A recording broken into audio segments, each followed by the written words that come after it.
Менің бұл концертте өнер көрсетуім кішкене бір мәселе болып тұрған еді. Менің өкілдеріме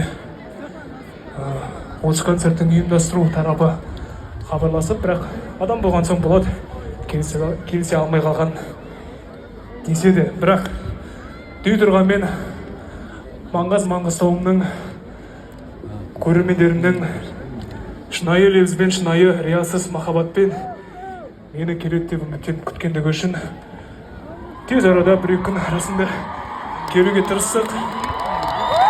Көптен көп рахмет. Сол себепті және де өзімнің атымнан, өздеріңіздің аттарыңыздан менің команда өкілдерім көріп отырсыздар.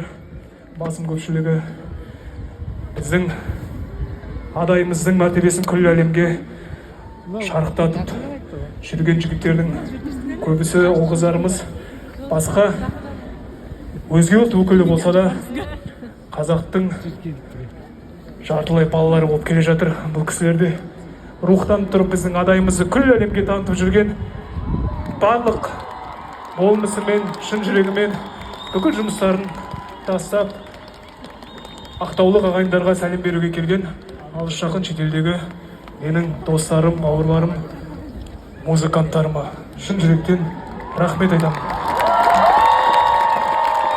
Көп рахмет. Бейші іні қарындас бауырларыма, достарыма.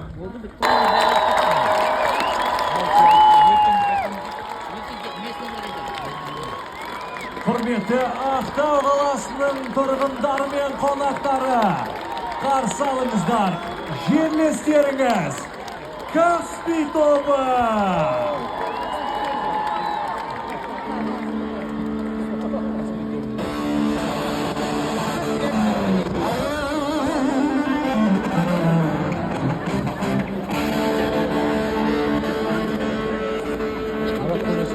Ассаламағалейкум Ақтау!